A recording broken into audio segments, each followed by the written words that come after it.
Hello, हाय, नमस्कार। मैं विजय, आपका विजय मैथ्स पे स्वागत करता हूं। आज हम क्लास 12th की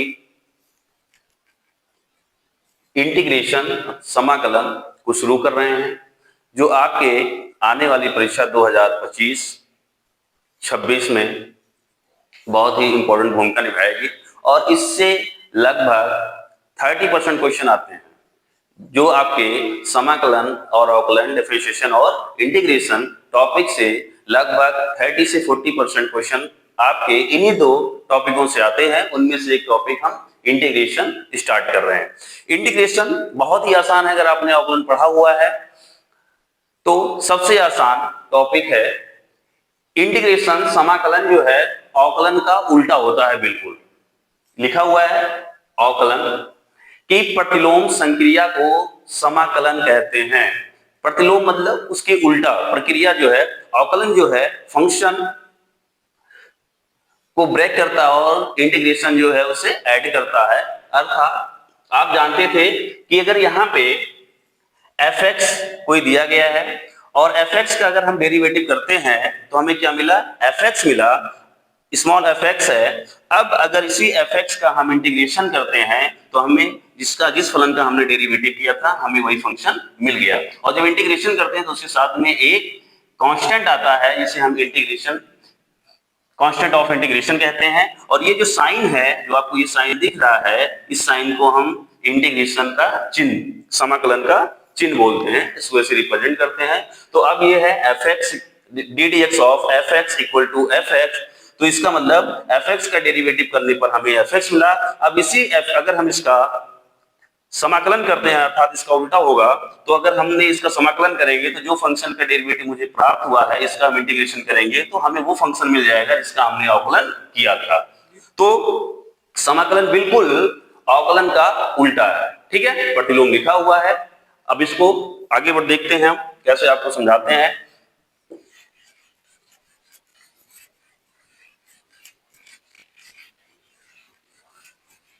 क्योंकि बहुत ज्यादा समय नहीं बचा है तो बहुत हम इतनी चीजें पढ़ेंगे जो आपके लिए बहुत हेल्पफुल हो जाए। देखो यहां पे हम लिखते हैं, आपने पढ़ा है d d x of x power यहां पे n+1। तो अगर हम अवकलन करेंगे तो यहाँ पे क्या हो जाएगा, ये n+1 मल्टीप्लाई में आएगा और यहाँ पे हो जाएगा x पावर n+1 -1 होगा तो ये आएगा n। अर्थात अगर हम इसको लिखना चाहें तो n+1 इधर आएगा, ये हो जाएगा n+1 यहाँ पे आ जाएगा, तो ये होगा। और इसको और ढंग से लिखें हम तो डी डी एक्स ऑफ यहाँ पे हो जाएगा x पावर n+1 अपॉन में n+1, तो हमें क्या मिला, x पावर n। अब यहाँ पे अगर हम देखें जरा तो D d x of x power n+1 by में n+1 है, इसका जो डेरिवेटिव हमें मिल रहा है x पावर n मिल रहा है। अब हम x पावर n का अगर हम इंटीग्रेशन करते हैं x के सापेक्ष, अब dx का मतलब हो रहा है इंटीग्रेशन लगा है और dx लिखा है, इसका मतलब dx के रिस्पेक्ट में हम x पावर n का हम इंटीग्रेशन करते हैं तो हमें क्या मिल जाएगा, x पावर n+1 बाई में n+1 और प्लस में एक कांस्टेंट आ जाएगा। मैं यही बात आपको बता रहा हूं कि जिस फंक्शन का हम डेरिवेटिव अवकलन करते हैं और जो हमें मिलता है यहाँ पे, अगर हम उसका समाकलन करेंगे तो हमें यही फलन मिल जाएगा जिसका हमने अवकलन किया था। ठीक है, देखो हमने जब इसका समाकलन किया है तो हमें ये मिल गया जिसका हमने अवकलन किया था। क्लियर? तो यहाँ पे देखते हैं, अब आपने पढ़ा है d d x of e की पावर x। e की पावर x का क्या मिलता है, e की पावर क्या होता है, x होता है। तो यहाँ पे e की पावर x का अगर हम समाकलन करेंगे तो e की पावर x प्लस क्या हो जाएगा, c। क्लियर? अब आपने देखा यहाँ पे डी डी एक्स ऑफ ए की पावर x क्या अगर हम यहाँ पे अवकलन करते तो ये हो जाएगा a की पावर x और log यहाँ पे आ जाएगा a, बेस में क्या होता है e। अर्थात अगर हम इसको यहाँ पे, ये देखो ये क्या है, मल्टीप्लाई में है, इसको हम इधर लेके आएंगे तो यहाँ पे आ जाएगा 1 अपॉन, ये हो जाएगा log a, बेस में क्या है e। तो ये क्लियर। अब यहाँ पे अगर हम बात करते हैं इसको कैसे लिख सकते हैं, d d x of a की पावर x बाई में log a बेस में e। तो आपने देखा इसका क्या मिल गया हमें, अर्थात हम a की पावर x बाई में log a बेस c का इंटीग्रेशन अगर डिफरेंशिएशन करते हैं तो हमें क्या मिलता है, a की पावर x। तो अगर हम यहाँ पे a की पावर x dx समाकलन अगर हम ए की पावर एक्स का करेंगे तो हमें क्या मिल जाएगा, ए की पावर एक्स बाई में लॉग ए बेस में ई प्लस में क्या आ जाएगा, सी। क्लियर हो रहा है। वहां भी फार्मूले हैं, ये सबको हम आपको जो क्वेश्चन सॉल्व कराएंगे तो वहां पे यूज करेंगे, इसलिए आपको इनको ध्यान देना है। ठीक है। आपने एक ये भी पढ़ा था कि D d x of x, अगर हम एक्स का एक्स के रिस्पेक्ट में हम अवकलन करते हैं तो हमें क्या मिलता है, 1 मिलता है। तो अगर हम यहाँ हम 1 का एक्स के रिस्पेक्ट में करेंगे, एक्स के रिस्पेक्ट में अगर हम समाकलन करेंगे तो हमें क्या मिलेगा, एक्स प्लस सी। यहाँ पे ध्यान रखना है एक्स के रिस्पेक्ट में करने का मतलब वेरिएबल एक्स है, जो एक्स है इसके रिस्पेक्ट में हो रहा है तो हमें एक्स मिलेगा। अगर यहाँ 1 रहेगा, वाई के रिस्पेक्ट में होगा तो हमें वाई मिलेगा। कोई अगर दूसरा वेरिएबल रहेगा उसके रिस्पेक्ट में होगा तो हमें उसी के वेरिएबल हमें यहाँ पे मिलेंगे। ठीक है, आगे बढ़ते हैं। इस सब को आप लोग समझते चलते हैं, मिटा रहे हैं इसको हम।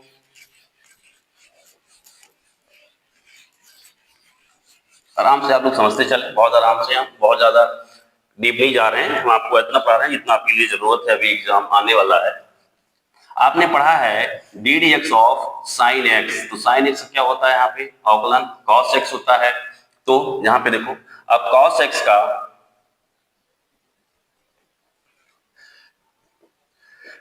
का अगर हम समाकलन करेंगे क्या मिल जाएगा मुझे, साइन एक्स मिलेगा प्लस में सी।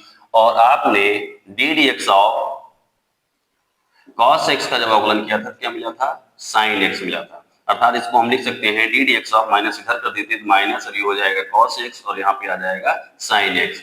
तो अगर हम समाकलन करेंगे साइन एक्स का डी एक्स, देखो यहाँ पे जो वेरिएबल है कॉस एक्स है तो एक्स रिस्पेक्ट में हो रहा है, साइन एक्स है तो एक्स के रिस्पेक्ट में हो रहा है, इस बात को ध्यान रखना है। तो यहाँ पे अगर साइन एक्स का हम इंटीग्रेशन करेंगे तो हमें क्या मिल जाएगा, माइनस कॉस एक्स प्लस में सी। क्लियर। आपने पढ़ा है डी डी एक्स ऑफ, यहाँ पे साइन कॉस, tan पढ़ा है, tan एक्स का हम करते हैं अवकलन तो ये होता है sec स्क्वायर एक्स। तो यहाँ पे integration of sec square x d x equal to हमें क्या मिल जाएगा, tan एक्स प्लस में सी। सी हर जगह रहेगा, सी का कुछ भी मान हो सकता है। इसको हम सी का आप क्लियर करेंगे जब आपको डिफरेंशियल इक्वेशन पढ़ाएंगे, अवकल समीकरण जब पढ़ाएंगे। D d x of cot x का डेरिवेशन यहाँ डिफरेंशियल क्या होगा, माइनस कॉसेक स्क्वायर एक्स। ठीक है, तो अगर ये माइनस हटेगा तो यहाँ पे क्या आ जाएगा, ये माइनस आ जाएगा। क्लियर। तो यहाँ पे ध्यान रखना है आपको, cosec square x d x जब करेंगे तो हमें क्या मिल जाएगा, माइनस कॉट एक्स प्लस सी। आपको मैं ये बताना चाह रहा हूं, इसके माध्यम से इसको लिख रहा हूं, वरना मैं इसको ही लिख सकता था कि जिसका हम अवकलन करते हैं, जो मिलता है जब उसका समाकलन करते हैं तो जिस फलन का वो अवकलन हुआ रहता है वही हमें मिल जाता है। क्लियर। देखो यहाँ पे, अगर यहाँ पे हमने कॉस का किया माइनस साइन एक्स है तो साइन एक्स का जब हम करेंगे क्या मिलेगा, minus cos x. tan x का सेक स्क्वायर एक्स, तो हमें सेक स्क्वायर का एक्स का मिलेगा tan x, cosec square x का क्या मिलेगा, माइनस कॉट एक्स। क्लियर। अब यहाँ पे चलते हैं, डी डी एक्स ऑफ यहां पे हो जाएगा sec x, इसका होता है डेरिवेटिव sec x इंटू में tan x। ठीक है, तो यहां पे क्या आ जाएगा, sec x tan x dx, इसका समाकलन क्या हो जाएगा आपके सामने, sec x plus c। D d x of, आपको अवकलन का भी हम रिवीजन करवा दे रहे हैं, यहां पे हो जाएगा cosec x का तो माइनस cosec x, और यहाँ पे क्या हो जाएगा cot x। तो अगर ये माइनस इधर आ जाएगा तो आपको ये मिलेगा। ठीक है, तो यहाँ पे हो जाएगा इंटीग्रेशन cosec x dx, तो ये cosec x इंटू में cot x dx, तो ये आपको मिल जाएगा minus cosec square x plus c. Clear. इसको समझ लें, आगे बढ़ते हैं।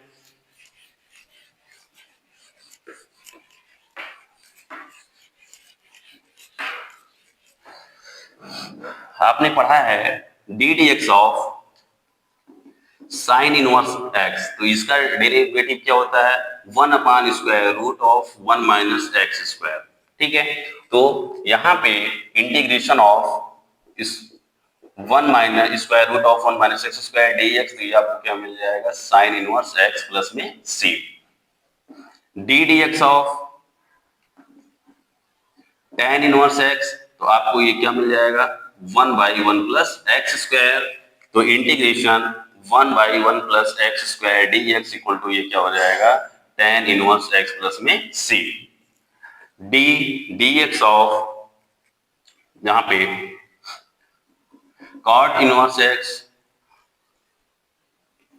तो ये जो आ जाएगा इसी का माइनस में कॉट क्या करते हैं तो इसी में माइनस यहाँ पे माइनस आ जाता है, माइनस इधर आ जाएगा, अगर यहाँ पे इसका जब करते हैं तो ये हो जाएगा -1/1 प्लस एक्स स्क्वायर, माइनस इधर आएगा माइनस कॉट इनवर्स हो जाएगा, इसको ना लिख के हम लिख देते हैं d d x of sec inverse x, ये हो जाएगा 1/x square root of x square minus 1, तो integration of x square root of x square minus 1 d x, अगर इसका जब हम समाकलन करेंगे तो हमें क्या मिल जाएगा यहाँ पे सेक इनवर्स एक्स प्लस में c।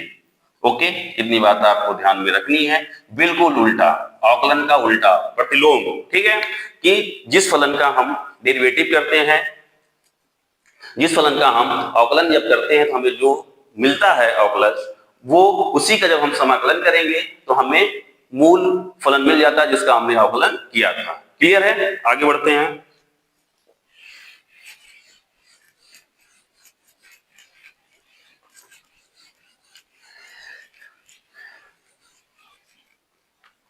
अब एक चीज आपको हम समझाना चाह रहे हैं, और इतनी होगी बात।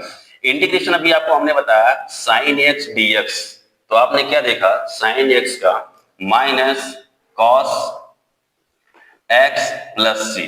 क्लियर, जब integration of sine x d x आपने देखा यहाँ पे इक्वल टू क्या हो गया माइनस कॉस एक्स, यहाँ पे सिर्फ एक्स है जो वेरिएबल है, यहाँ पे जिसके रिस्पेक्ट में ये इंटीग्रेशन हो रहा है, यहाँ पे जो वेरिएबल है एक्स, वो सिर्फ देखो साइन एक्स है। अगर आपके सामने ये मिल जाए integration of sine a x d x, तब आप कैसे करेंगे, इसका क्या होगा, कोई कांस्टेंट अगर मल्टीप्लाई में हो तो आपको कुछ नहीं करना, मैं आपको सिखा रहे हैं यहाँ पे, देखो जरा सा, और देखो ये सॉल्व करेंगे। माइना ए एक्स इक्वल टू हमने एक दूसरा मान लिया वेरिएबल, जैसे टी दे दिया पूरा नाम, अब इसका जब हम अवकलन करेंगे तो एक कांस्टेंट बाहर हो जाएगा, एक्स का हो जाएगा डीएक्स और ये क्या हो जाएगा डीटी हो जाएगा। ठीक है, अवकलन आप सब लोगों ने सीखा होगा यहाँ पे, तो एक यहाँ पे हो जाएगा ए बाहर और dx इक्वल टू क्या हो गया dt, अर्थात ये dx इक्वल टू यहाँ पे क्या हो गया 1/a और ये हो गया dt।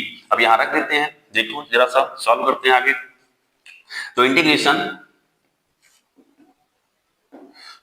Sign a x dx equal to क्या हो जाएगा, यहाँ पे देखो साइन ए एक्स की जगह पे हमने क्या मान लिया टी मान लिया, ये टी हो गया, तो जब अगर ये टी हो गया, ए एक्स को हमने इस वेरिएबल को एक्स से टी में कन्वर्ट किया है, तो इस dx को भी करेंगे, तो dx को देखो किसमें dx बराबर कितना हो जाएगा इनटू में यहाँ पे 1/a और ये हो गया dt, तो 1/a क्या है कांस्टेंट है, ये बाहर आ जाएगा और ये हो जाएगा इंटीग्रेशन साइन टी और ये dt। क्लियर, अब देखो इस फॉर्म पे आ गया, साइन एक्स यहाँ पे था, dx equal to minus cos x आपको मिला था, तो यहाँ पे एक्स यहाँ पे क्या है t है, तो ये आपको मिल जाएगा a और यहाँ पे क्या आ जाएगा ये हो जाएगा माइनस कॉस टी और प्लस में c।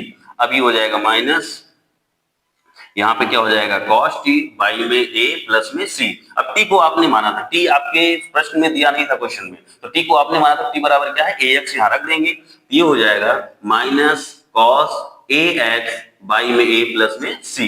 तो यहाँ पे अगर आप देखते हैं तो इंटीग्रेशन साइन ax और dx बराबर आपको क्या मिल गया है, साइन ax बराबर आपको क्या मिल गया है माइनस कॉस ax बाई में a।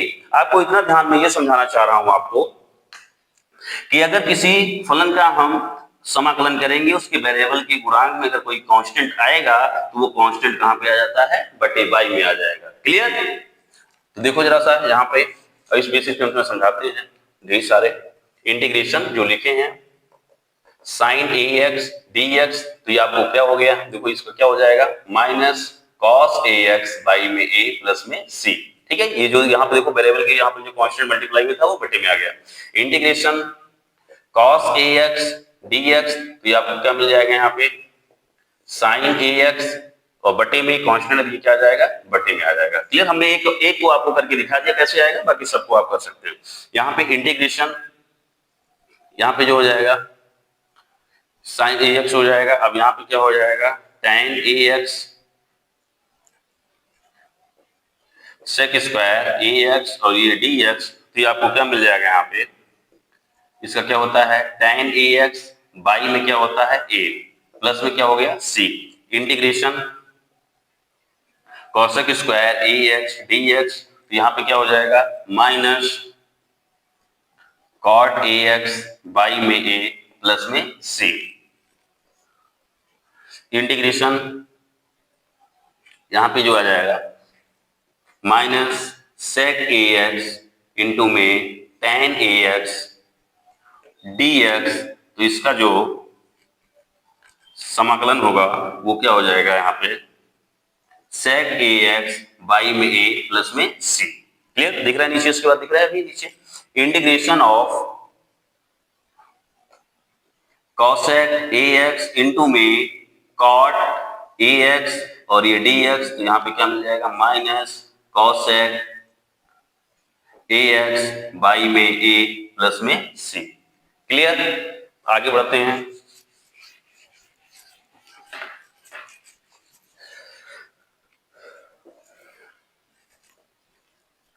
आपने अभी पढ़ा था यहाँ पे इंटीग्रेशन ए एक्स प्लस, यहाँ पे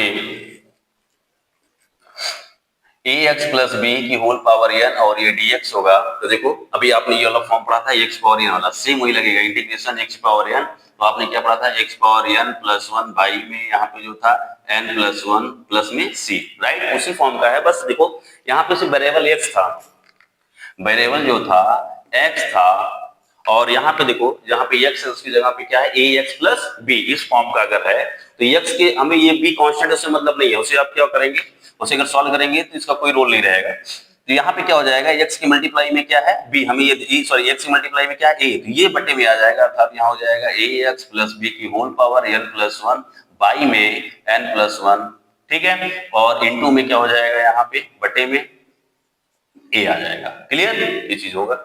ऐसे कुछ भी आप कर सकते हैं यहाँ पे इंटीग्रेशन e की पावर ax dx या ax प्लस b भी अगर होगा तो भी देखो जो आपने वेरिएबल किया, अगर ax प्लस b भी होगा ax प्लस b होगा, जो वेरिएबल है जो कांस्टेंट होगा उसकी मल्टीप्लाई में अगर कोई वेरिएबल नहीं होगा तो उसका आप अवकलन करेंगे तो सिर्फ जो x की मल्टीप्लाई में कांस्टेंट है वही बटे में आएगा। तो यहाँ पे क्या हो जाएगा b इक्वल टू ये आ जाएगा यहाँ पे a की power ax plus b by में a प्लस में c। ठीक है, आगे बढ़ते हैं। ठीक है, मिटा दे, इस चीज को ध्यान रखना, सब इंटीग्रेशन हम पढ़ाएंगे तो उसमें बताएंगे।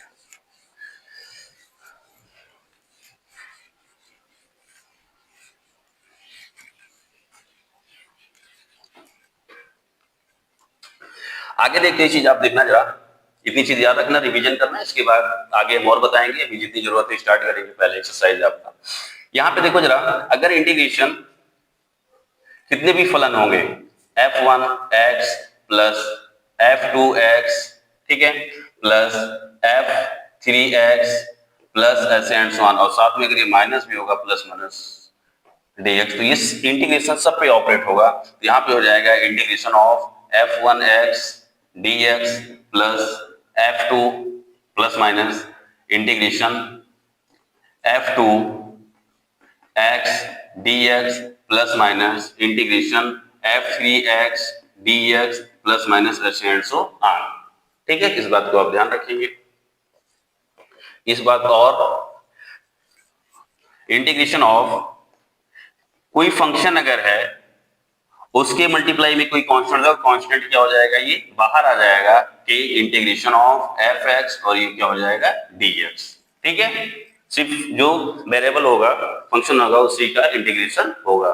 ठीक है, इतनी चीजें आप समझ गए। अब इसके बाद कल से हम आपकी एक्सरसाइज स्टार्ट करेंगे। ठीक है, आज इतना ही, कल से आप एक्सरसाइज आपकी स्टार्ट कर देते हैं, पहली एक्सरसाइज। ठीक है, ओके, थैंक यू।